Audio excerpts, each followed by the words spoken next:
happening, people? What's going on? Happy Friday, guys. You can tell I'm in a good mood, right? You lot can tell that I'm in a good mood. Happy Friday to everybody in the chat. Big up to everyone that's locked in. Be sure to hit the like button. Be sure to subscribe. Eid Mubarak to everybody that is celebrating Eid today. And if you've chosen to come to my stream for an hour, half an hour on Eid day, then you are the GOAT. You are the GOAT, because I know you probably, no pun intended. Why am I saying you are the GOAT? Because we be slaughtering goats right now today. Anyways, shout out to you. If you're celebrating Eid and you've come here for your daily dose of minna, shout out to you. You are the GOAT. No pun intended. Be sure to hit the like button. Be sure to subscribe as well. Let me know what you lot are up to today, guys. I'm feeling a bit Khaliji today with my fit. I don't know. It's given elegant right now. You lot don't really be seeing me and stuff like this. So it's Eid. I gotta bring out a special outfit. Big up to everyone. Eid Mubarak from Ethiopia. Let me know where you lot are celebrating Eid, guys. Let me know where you guys are celebrating Eid. How are you celebrating Minna? I am celebrating by doing a stream with you lot, talking Manchester United, talking transfers, and then my family gathering has already started, so I'm gonna be late. But they always know. They're probably watching it. My family probably just seen the post notifications, and they're probably seeing that I'm live and I'm not at the family gathering. But they know that I'll eventually turn up. My favorite thing to do is turn up when the food's ready. You know, food's cooked, everything's out. I don't have to help. I just turn up. That's how I'm celebrating. I'm celebrating with my family. Dubai, shout out to everyone in Dubai. Yo, I remember once I was in Dubai for Eid and they prayed Eid Salah at like 5:30 in the morning. In the UK, we don't pray Eid Salah at that time. Eid Mubarak from Barbados. I don't think anyone's going to top that. Eid Mubarak from Canada. Big up to everybody in Canada. What is it? Probably just finishing Eid prayer right now. Eid Mubarak from Dubai. Shout out to everybody in the UAE. Big up to Elijah, says just subscribed. Come on, should have subbed a long time ago. Welcome to the community, Elijah. Well, we'll take good care of you here. Don't worry about that. Somalia, shout out to everyone in Somalia for Eid as well. Listen, guys, we got so much to talk about. We have so much to talk about. Eid Mubarak from Kenya. 254. Shout out to everyone in the 25. Wait, is Kenya 254 or 253? I think it's 254. Eid Mubarak to everyone from rainy Manchester. Yeah, it's raining everywhere in England right now. It's raining everyone. Eid Mubarak from Jamaica. Yo, there's a lot of people in the Caribbean here. That one cousin that shows up for the food. Fashionably late. Just like Cabo said, man, fashionably late. I turn up to every family gathering late because I'm always doing a stream. Before I go to my family gathering. 6:30, Eid prayer at 6:30. I went Eid prayer at 8 o'clock, and even that was still early. Big up from Cyprus. Big up to Darren in Cyprus, man. You lot are all in hot countries, man. I'm jealous.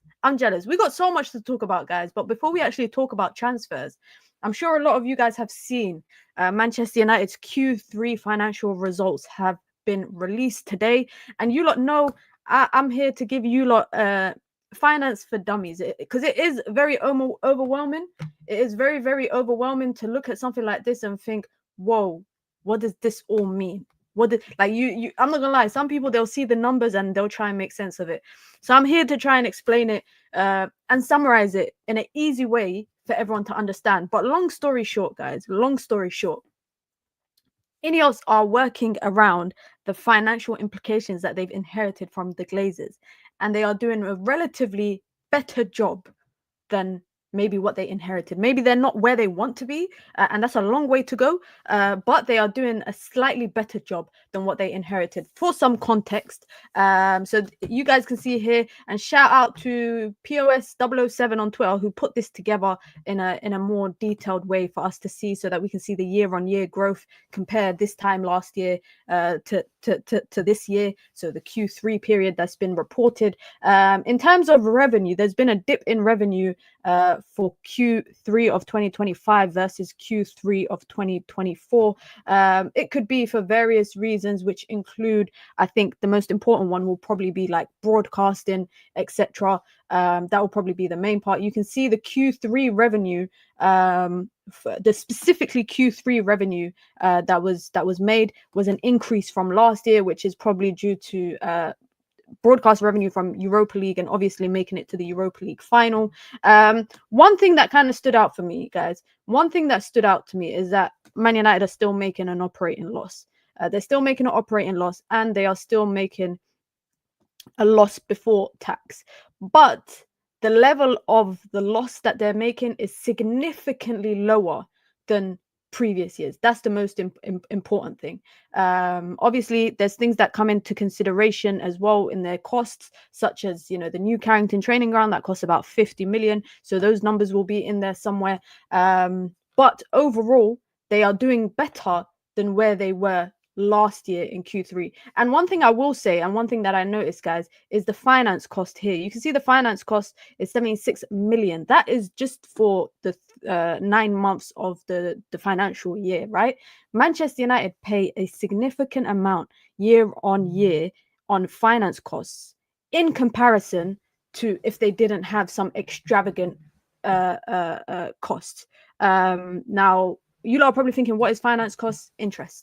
Interest for the debt that the Glazers have issued to Manchester United. Fun fact as well, what Man United have paid in interest for the debt incurred by the Glazers when they took over Manchester United over the last 20 years, they've paid more interest than they did the value of the debt. The value of the debt is around 770 million or 730 million, something like that. They've paid near enough to $1 billion in interest, all because of the Glazers. So Ineos have a long way to go, and financially they are working on making Manchester United, putting Manchester United in a better position, but there's still so many other costs that probably are to hit. And maybe what has helped United here is, for example, the salary costs or the employee benefit expenses. It's 15% lower this year because obviously exclusion from the Champions League means there's a 25% decrease in salaries for players. So, you know, that is one other positive. But I hope that kind of summarizes it all. I'll try, if you lot want, I'll do an in-depth video on it. But I think the best thing to do is to wait to see the full year, because it's better to always have the full year picture, whereas in 9 months, the next 3 months financially for Manchester United could completely alter the way their year-end position looks, and I think that's the most important thing. So that's what we kind of have to keep an eye on. So when the year-end drops, when the year-end figures drop, which will be probably, I think, maybe in September, 3 months after the year end. Yeah, so it'll be about September. I'll probably do an in-depth piece on that. So yeah, let me know your thoughts, guys. Make sure you guys hit the like button, but let's talk transfers, because I know that's why you guys are here. And I have a strong feeling today David Ornstein is going to gift us with an Eid Mubarak by dropping us a bombshell on Brian Mbeumo. I have a feeling. Now, I'm not going to say it's guaranteed, but I have a feeling that it's going to happen. But before we actually get to Mbeumo talk, somebody told me that I was saying his name wrong. I've been saying Mbeumo like Kinder Bueno.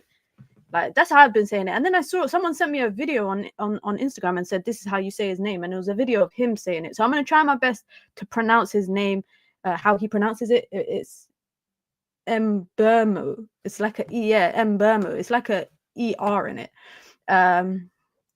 Mina, how are you? I'm a big fan of your channel. Thank you, Bernard. Watching and following from Kenya, East Africa. Shout out to all my East Africans.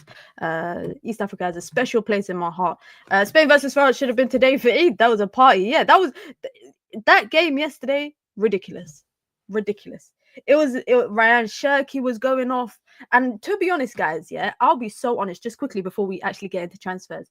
I actually think Deschamps is gonna ruin this France team that he has. Like, I'm sorry, Rabiot, and that centre back. I'm just thinking, what is this guy doing? How can Lenny Yoro not get a call up for France, guys? Deadass, I'm not even joking. I'm not kidding. How does he not get a call up? But that front line, Mbappe, I personally would have played Mbappe on the left, Ousmane Dembele as a false 9. I would have played Cherki in the 10. I would have played Elise on the right, and I would have had Doué coming off the bench. That's what I would have done personally, but I'm not the coach. I'm not the manager. Spain versus Portugal is going to be very interesting because I feel like it's the passing of the torch, the young versus the old. And again, I'm not even joking, but Martinez, the Portugal manager, yeah, it's criminal what he's doing with Portugal. Forget Deschamps. What he's doing at Portugal is criminal as well, because I get every manager of Portugal will always try to fit Cristiano Ronaldo in, right? And to be honest, Portugal don't really have strikers like that. But you're telling me you think playing João Neves at right back is the solution? Bernardo Silva should not be starting. I'm sorry, Bernardo Silva should not be starting. It should be a pivot of Vitinha, João Neves, and Bruno in front of them. It should not be. Bernardo Silva should not be anywhere near that starting lineup.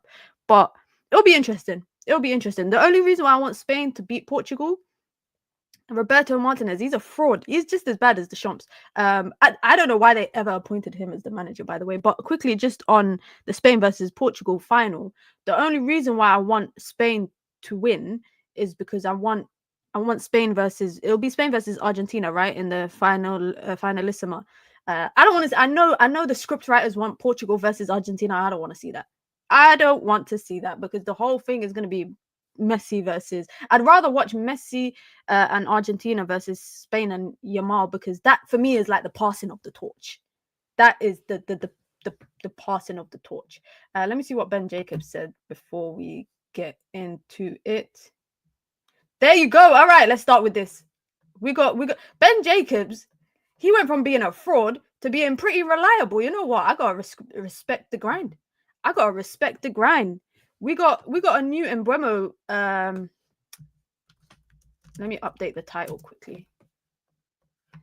Let me wait. I think it says it in the title already. I might have been gaslighting you guys, and I already put it in the title. But I will share the news with you right now. There you go. Ben Jacobs reporting that Manchester United have put in a new bid for Bryan Mbeumo. Now it's 60 million. It's over 60 million. 60 million plus. Damn, I need to actually update my title. 60 million plus. I think, what's it called? I think they're gonna get what they want. I think Brentford might be getting what they want. Brentford reportedly Brentford were more in and around.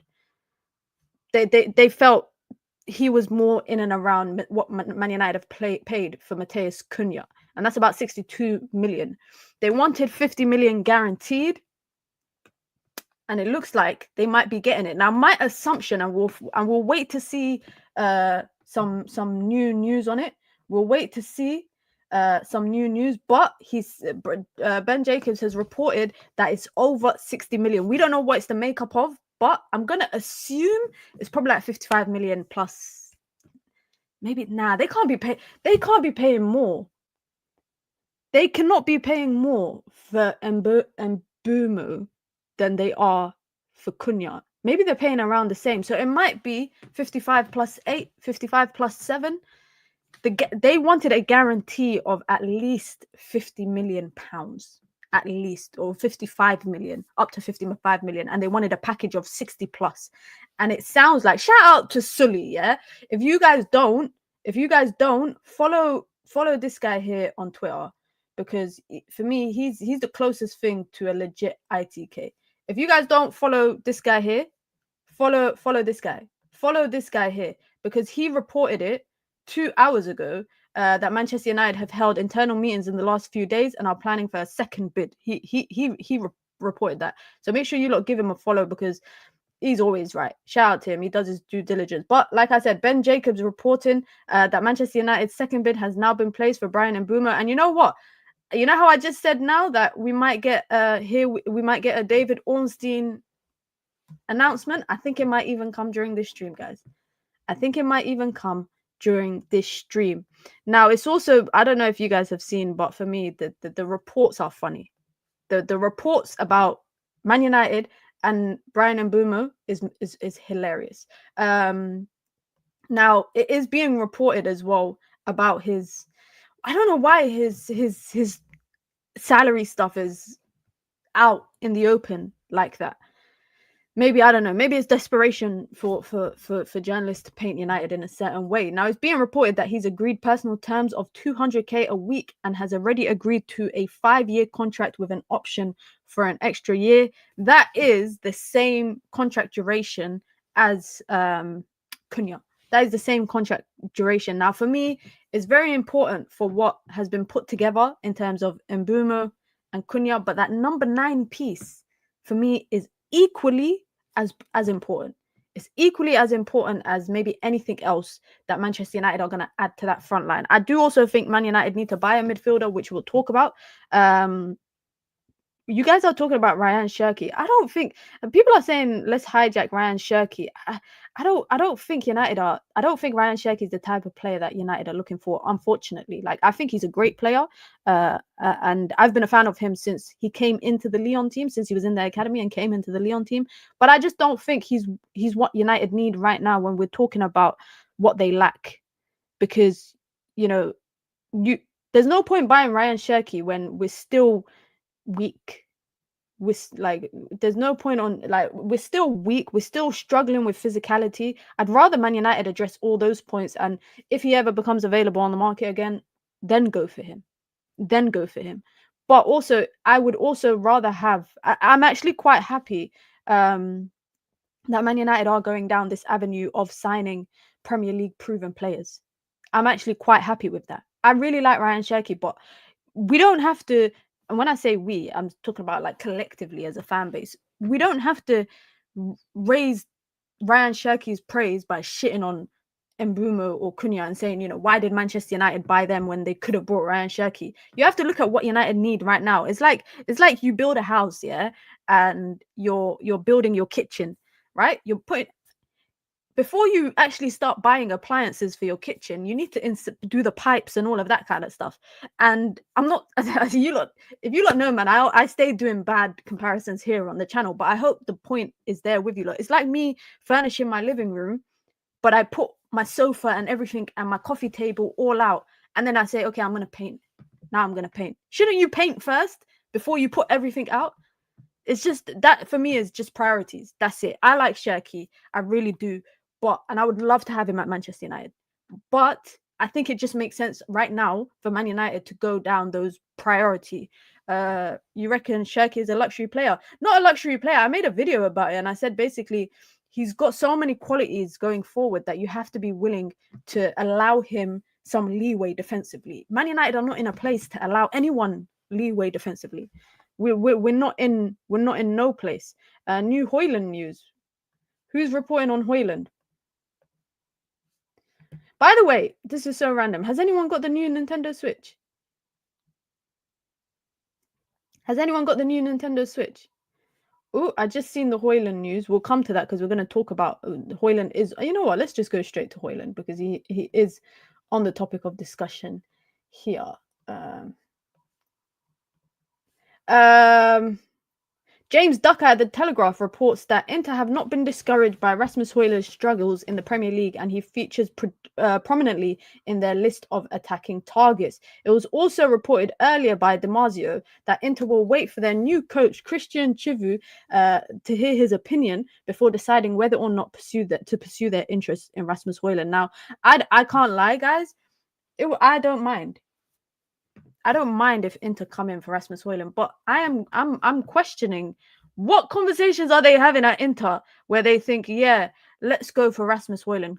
It must be on the topic of affordability. It must be because he's an affordable young player. Maybe they feel like he can do well in the Italian league, and if he does manage to go to the Italian league and do well, then kudos to him. Yeah, they think they can fix him. They are. To be honest though, Lukaku did all right. There. On the fence still with a new Switch, might still get it. I got one today, but it's for my nephews, and I don't know if I should. I got it for them for Eid, but I don't know if I should get it for myself as well. I don't know if I should get it for I travel a lot, guys, and sometimes it's nice to just it would be nice to just play on a Switch or something. I don't know if it's worth me getting it. It's expensive as hell though. I was meant to get 2, but the shop would only let me buy 1, and now my nephews have to share 1 until I can get another one. But anyways, back to it. Inter love a bargain. It depends on how much is this bargain that we're talking about. It depends on how much this bargain is that we're talking about, because I don't know. Maybe because they're losing a lot of players, and I think Inter's going for a rebuild. I do think Inter's going for a rebuild. I think some pieces will stay, but they have an aging team. You know, that front line of Thuram and then Lautaro and then Arnautovic and Taremi. I think Taremi is leaving as well. So it makes sense that they're looking at Rasmus Hojlund. It does kind of make sense. Manchester United, some further details from James Ducker says that Inter Milan have made informal inquiries about Rasmus Hojlund. Man United value him at 40 million, but Manchester United are not actively seeking to offload him. It's thought that Inter would like a loan with an option or an obligation to buy, but Manchester United may insist on a permanent deal. So there we have it. That's a lot to take in. So it sounds like they've made informal inquiries. That's what he's saying. They've made informal inquiries. United are not actively looking to sell him, but if the opportunity for a permanent deal arises, they will take it. Inter would prefer a loan with an option or obligation to buy, and Man United value him at £40 million. One thing I will say is whoever does the negotiations for the obligation to buy, if he goes out on loan, just make sure it's not the same person that done the negotiations for Sancho going to Chelsea. Because Jadon Sancho going to Chelsea with the obligation to buy was the first ever time I ever saw an obligation not be an obligation. That was the first time. So whoever does negotiate that, they better do it. And Fabrizio has just tapped in with his input saying that Rasmus Hojlund remains high on Inter's list of targets. Again, he's not really sharing that, guys. That's not really sharing much with us. That's sometimes, man. Sometimes Fabrizio just come on, man. Give us more details. Give us more details.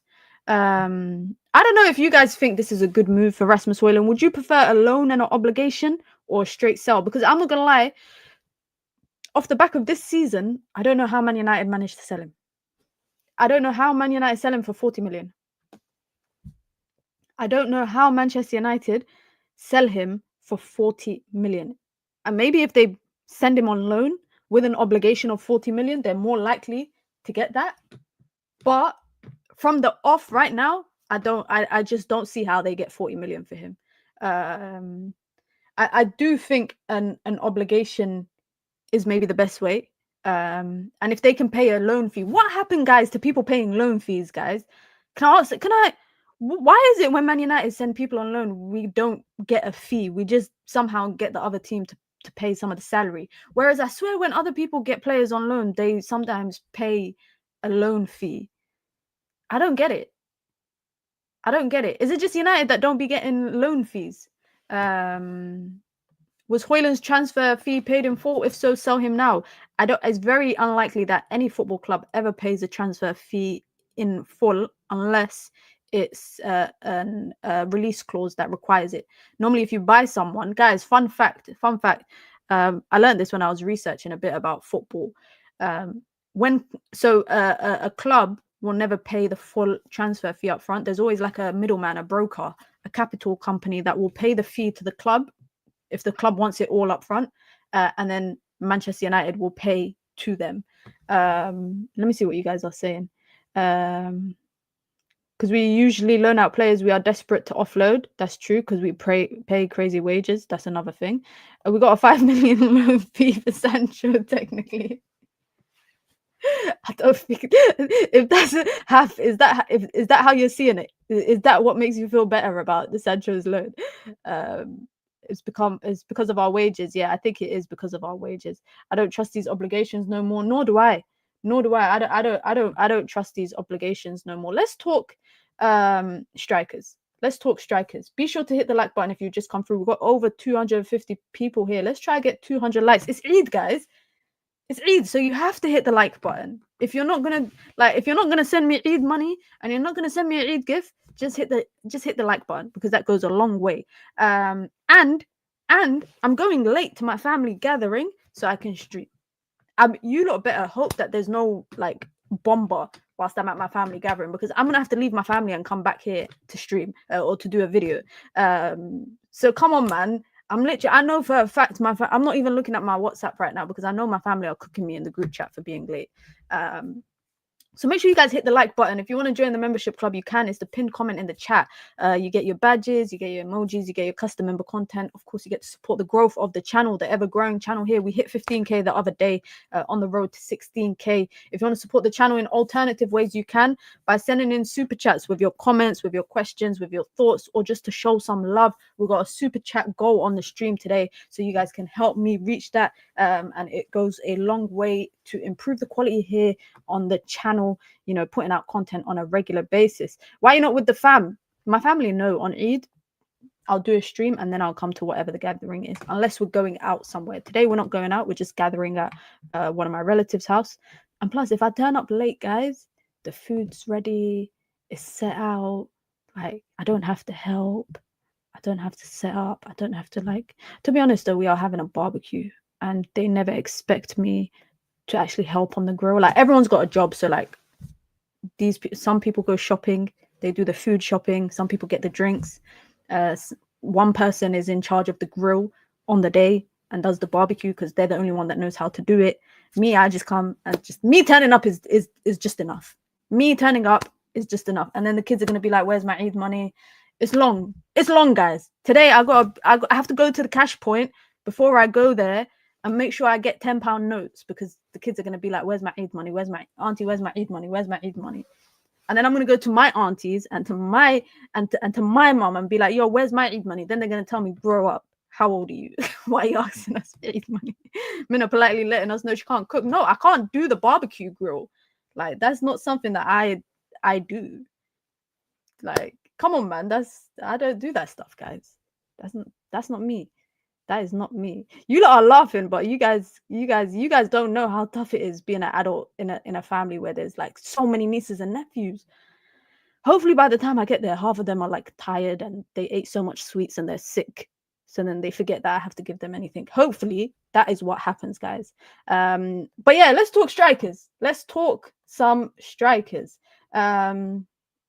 Jonathan David has reportedly made Manchester United one of his multiple choices as his priority.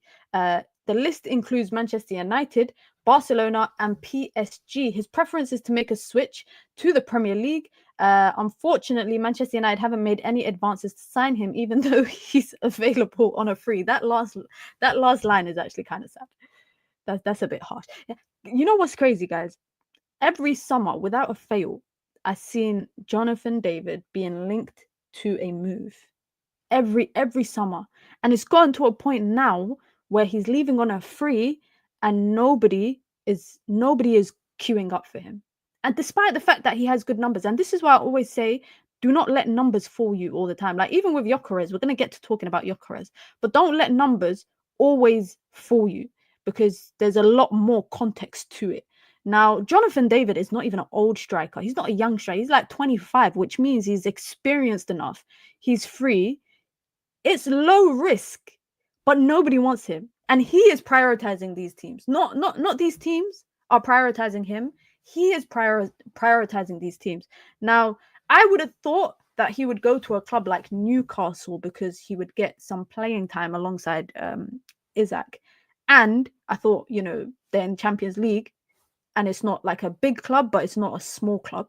But it sounds like Manchester United is the team he wants to come to in the Premier League, which is interesting. I personally, I wouldn't go for him unless we're going for him as a backup striker. If we've got our number one priority striker in the bag, put the fries in the bag. If we got that in the bag, and there's still some leeway financially that would allow United to sign a free agent, I would say go for it. You can never have too many strikers.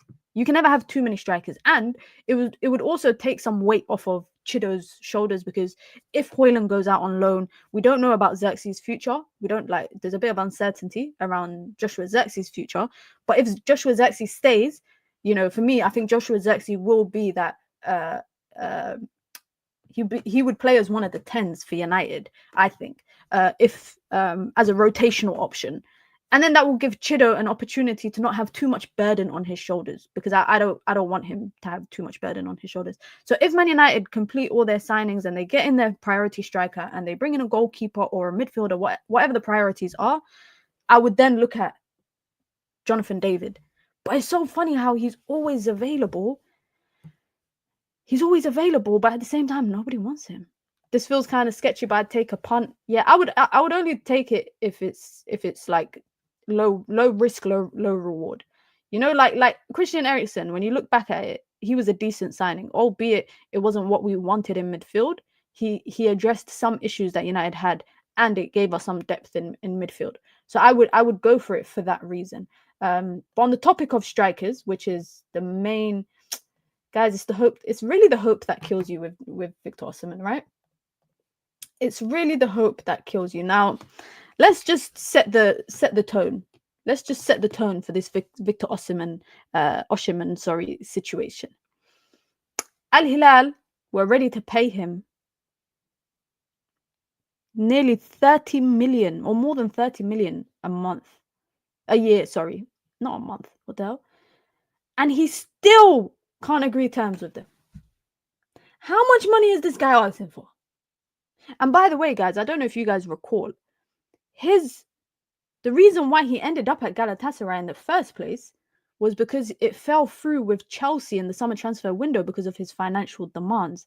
I don't know what this guy is demanding, and I don't know who his financial advisors are, but if he wants to play competitive football, I think he has to decrease his demands. Now, I'm not going to lie, he's got a title under his belt. You know, he had a phenomenal season with Napoli that season, but I think he needs to be humble a little bit. And I don't mean that in a disrespectful way, because he's the best striker on the market right now. But depending on how competitively he wants to play, I think he needs to be realistic. Now, Galatasaray have reportedly made a move for him, and I think Galatasaray might actually win. I think Galatasaray might actually get his signature, because also, guys, staying in Turkey for him might make sense. It's not that far from his hometown. Furthermore, Turkey is where a lot of people go for transit when they're traveling to Africa. So he's still like a 4-hour flight away? 4 hours, maybe 5 hours max. Still getting competitive wages. They're ready to pay. Galatasaray are ready to pay him a lot of money. It's still within Europe, so you're still in European competitions. So you still get the opportunity to get a European trophy. But everything is glorified what you do in the Turkish league. I can't lie. He might, if he goes to Galatasaray over Saudi, fair play to him. Now, I did have some hope that Manchester United might, if his hairline goes. Yeah, if his hairline goes, he's in a perfect place. If he busses his tooth one day, he's in the perfect place. If he wants to do a MOT on his body, he's in a perfect place. Like, him being in Turkey, it just makes sense. Galatasaray are giving him 25 million euros with only set 20% tax. This is what I don't get. 25 million with 20% tax, or nearly 25 million with no tax. I don't get how. What is he asking for from Saudi? That's what I don't get, because that is the biggest conversation now. A part of me made me feel like United could be in it, but multiple reporters have come out and said Man United will not be pursuing a move for Viktor Osimhen because, and this is Mark Ogden that's saying that United believe Osimhen is not the profile of striker required by Ruben Amorim. Now, that leaves us some room for another striker.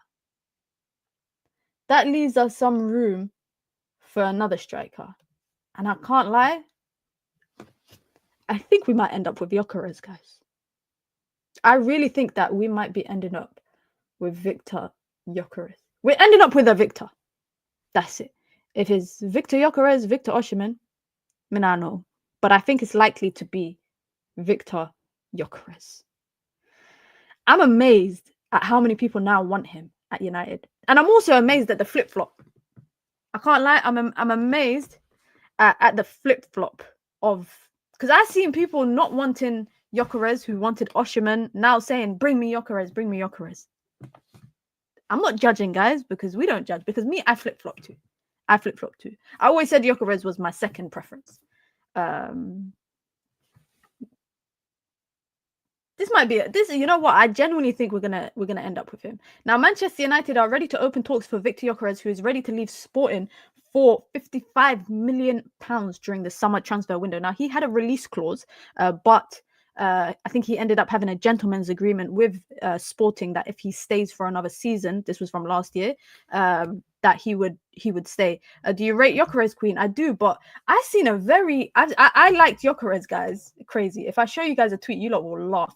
I used to watch him at Coventry, and the only reason why I used to watch him at Coventry is because I used to watch the Championship when Ahmad, when Alvaro Fernandez, when Ethan Led, when all of them guys were on loan at the same time in the Championship. I used to watch the Championship a lot, and I remember one day I was watching Coventry versus someone, I can't remember, and it was the first time, you lot know, the OGs know, when I used to do the loan watch on United View, I came across Gyokeres then, and I thought, this guy is way too good to be in the Championship. What the hell? Now I seen this, which is very interesting. Somebody made it on Twitter, which is his goals to league position, and it's basically comparing the goals that he's scored versus the teams that he's scored against. So he's in the league this year. He has scored 27 non-league goals, 14 of which has come against the bottom four in the Portuguese league. He didn't score against two of the top teams, which is Porto and Benfica. And the teams that he has scored against, you can see here. So these are the league positions. These are the league positions on. Oh yeah, am I not showing it? Yeah, I am showing it. Am I showing it? No, I'm not. Here you go. League positions here on the left, and then the goals that he scored against them. So you can see predominantly where his goals have come in the league, right? He hasn't scored, except for Braga, who he scored one goal against. He's been bullying the rest of the other teams. Not gonna lie, he's been bullying them. Now the teams that have a black marker, and shout out to someone called Shaddad Zai on Twitter, because he made this graph and it's very easy to look at. So the teams with the black markers here are teams that have not qualified in a European competition for over 10 years. So just some context.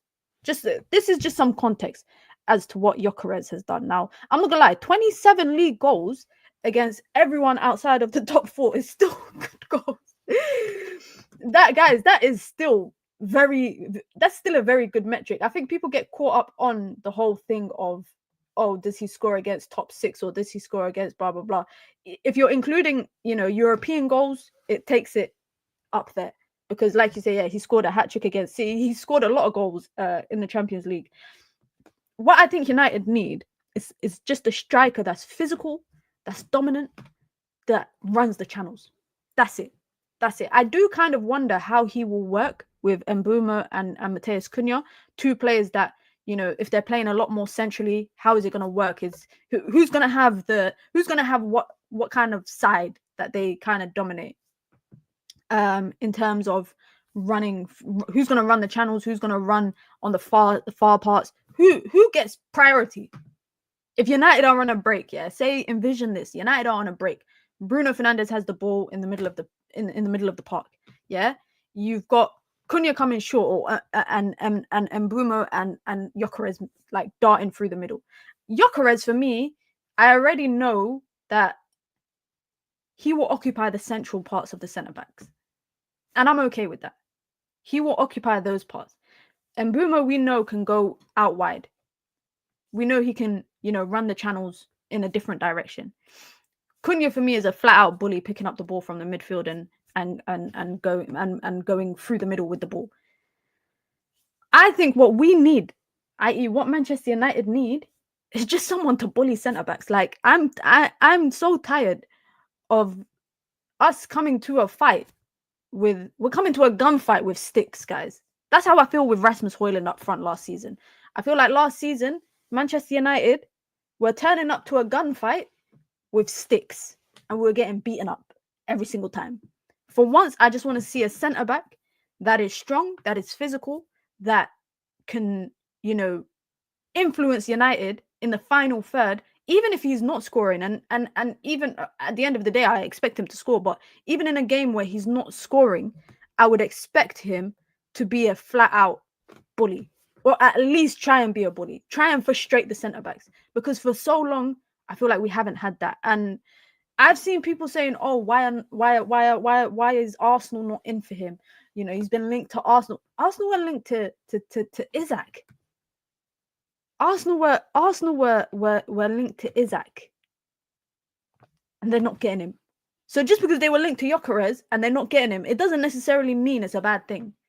For me, anyways, it doesn't necessarily mean it's a bad thing. It looks like, by the way, they just got they're nearly at the here we go for Sesko. So they look like they found their number 9. Let me see what else you guys are saying. Big up to Ahmed says Gyokeres has to be our main striker target. He's phenomenal. I don't know if he's has to be our main striker target, because you guys have already said I'd prefer Viktor Osimhen, but I don't think there's a huge fall off from Osimhen to Gyokeres. Personally, I don't think there will be a big fall off. Big up to Koala with the super chat. Says, here you go, Mina. My nephews will understand. Big up for the super chat, man. I appreciate it. Thank you so much. He'll score minimum 15 league goals. What I want to see is that United get this Mbeumo thing done, and we're bang onto Osimhen. We're bang onto Gyokeres. Like Gyokeres is Soloth. Soloth is good, but he flopped in the Prem. I can't lie, Soloth is doing well this season. Well, this season that just passed, he was doing very well. He wasn't even a main starter for Atletico either. He haunted Barcelona this season in every game. In every game, he haunted Barcelona when they played him. I still think Gyokeres will be a good signing. For me personally, I wouldn't worry about, like, rival fans are just gonna say what they have to say all the time. They're gonna always say what they have to say regarding, oh, he's going there for the money, blah blah blah blah blah. But Gyokeres has been we've been linked to Gyokeres, guys. Even when I think he wasn't even when Ruben Amorim was still the manager at Sporting, I think we were linked to him. My only concern is, and someone mentioned it about his headering ability, is that Mbeumo had the highest number of crosses last season. Now, if we are doing that, and we're putting balls into the box, which we have done this season, and it lands to no one, there has to be someone there that can win aerial duels. That, like, for me, there has to be someone there that can win aerial duels. I am also glad, I will say, that United are signing a striker, because for me it's very evident United have needed a striker. Evidently, United have needed a striker. Let's quickly move away from the striker talk. Let's talk about something I don't really want to talk about. I don't really want to talk about this, because I feel like the more we talk about it, the more likely it will happen. Now, I got a delivery, guys. Bear with me 1 second. Ugh. Delivery. Why do delivery people? They should just leave it on my doorstep.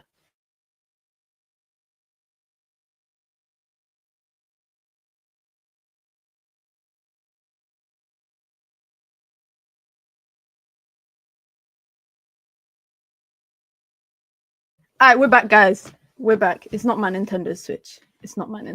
We're back. Kobbie Mainoo, alongside, can the delivery man score goals? I don't know. Why? I just don't see why they just don't dash things through your letterbox. Minna stays complaining. Am I really like Minna if I don't complain, guys? I complain about everything. Like, I complain about literally everything. But just quickly on this, and it was coming from the Mail on Sport yesterday, that there's 4 players that are likely to leave the squad this summer, including Garnacho, Anthony, Andre Onana, and Kobbie Mainoo. It also sounds like Manchester United are looking at freeing up some funds. Yeah, Ahmed, this is such a dad joke. It does sound like Manchester United are looking to free up some funds, depending on the departure of other midfielders. How do you guys feel about this? A part of me thinks Kobbie's gone, guys. Honestly, a part of me thinks Kobbie Mainoo will leave. As a Dean, Eid Mubarak. Yeah, a part of me believes that he's probably gonna go. And it's not because he's not good enough, but because it feels like Amorim can't find somewhere for him to play. And Let's look at Kobbie Mainoo's playing time this season. Kobbie Mainoo transfer market stats. Let's look at his playing time this season. If we sign Baleba or Wharton, would you care? Honest question. Do you think Wharton is better than Mainoo? Is that what you're saying? Brother, your name is Mainoo. Your name is Mainoo, and you're saying if we sign Baleba. I'll have Kobbie Mainoo. Me personally. Baleba, yes, I like Baleba. Like I watched him live in the flesh. Against Chelsea at Stamford Bridge. I was amazed. I was like, whoa. I think it was back in like September time. But let's look at Mainoo this season, yeah?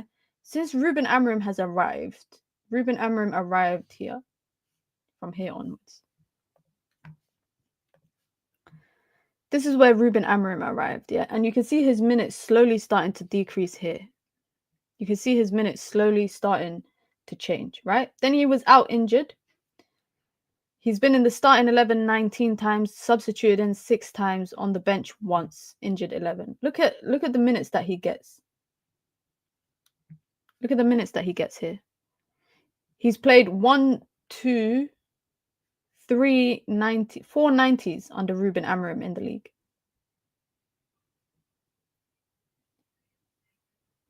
He's played in Premier League, he's played 4 90s since Ruben Amorim has arrived. He missed quite a bit. He missed, what's this, about 2 months due to a muscle injury. And then we already know in Europa. Fun fact, guys, he's only played 190 minutes in Europa, and that's when he played in the 10. I remember this game. He played in the 10 in this game, and everybody was fascinated. I'd look at this. The last 3 games of Europa, he's got a combined 16 minutes. Obviously, this is when he was coming back from. He came back from injury just around this time. I think Kobbie's gone. I really do think Kobbie might be gone, guys. I really think, and it's not, like I said, it's not me saying that he's not good enough.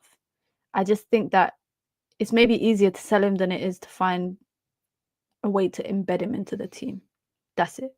That's all I think. It's easier for them to sell him and make money from it, 100% profit from it, than it would be for them for Amorim to find a way to fit him in.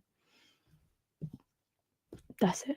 I think his wage demands will be a sticking point. He probably get what he wants elsewhere, but makes no sense to pay him more than what Ahmad's on. Well, it's being reported that he wants 200k. I don't believe that. Or 250. I think they were saying he wants 200 or 250. I don't believe that. I don't see anything wrong with him being on the same wages as Ahmad. And Ahmad is on like 130, 140. It's around that. I'm estimating. I'm just estimating. But also, I think what kind of message does this send for like a team that has been built and established on promoting players from your academy? That is what I want to know. What does that say for other young? Yeah, look, if Amorim can't fit Mainoo, then I fear for the other youngsters. I don't know what it means for the other young players coming from the academy, and especially because I've said this before, it's ingrained in what Manchester United stand for in terms of their academy players. And you know, the possibility that the best 4 players that have come out of your academy in the last decade could potentially be gone. I'm talking Rashford, I'm talking Greenwood, but we know why Greenwood left, and Scott McTominay, and then Kobbie Mainoo. The 4 best players that United have produced in the last decade, gone. That's worrying. That is really, really, really worrying. And I don't think Kobbie is a player that needs to be developed, quotation marks. I think he's a player that you need to... He doesn't deserve more than Ahmad or Yoro. Why is that? Ridwan, why is that? Yoro is on 115. Yoro, who played 1 year of senior football in the French league, was given 115k. Again, I'm not pocket watching, guys, but I don't know what Yoro has done to deserve more than what Kobbie has done at Manchester United. He's not a starter like them. Should he be a starter? Should he be a starter?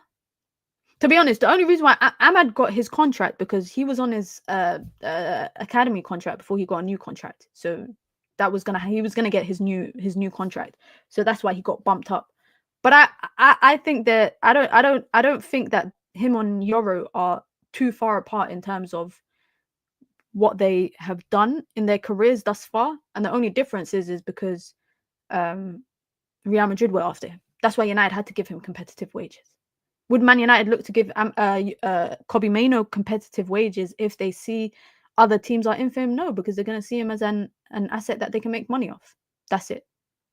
That's it. Yoro only gets it because we had to compete. Ahmad is class. Kobbie should be around the same.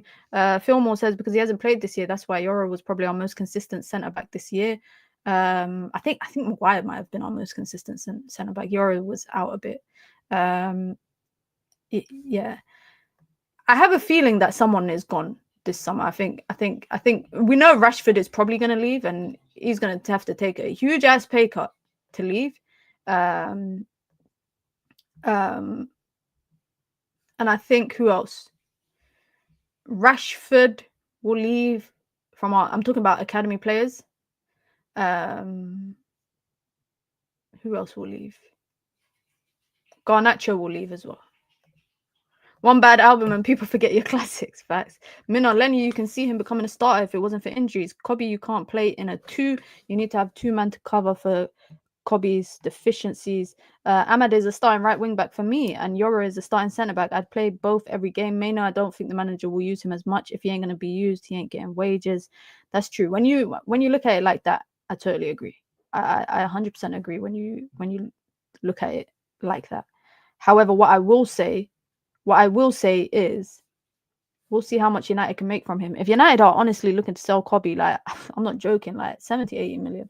Like, you guys might think I'm being dramatic. 70 to 80 million. But listen, guys, be sure to hit the like button. Big up to everyone because we surpassed the 200 likes. So thank you guys very, very much. We surpassed 200 likes. If there's any breaking news between now, guys, I'm feeling Khaliji today. I can't lie. This fit got me feeling like a Khaliji. I spent 1 day in Saudi and I'm moving like I'm a Saudi. But if there's any breaking news between now and tomorrow, I might not be live, but I will 100% drop a video. 100% a video will be dropping. So make sure you guys turn on your post notifications. If we get the here we go for Mbeumo, if we get more news on Gyokeres, if there's any news about a player potentially leaving, then I'll have a video dropping. Who's live right now? Eid Mubarak to everybody. I'm gonna run that back one more time. Eid Mubarak, everybody. Those of you celebrating, taqballah minna wa minkum. I hope you guys have a wonderful day. I'm off to go spend it with my family. Oh, the Trinity is live. They're not usually live at this time, are they? They don't even do a live normally. Interesting. Let's redirect to flexing them. Make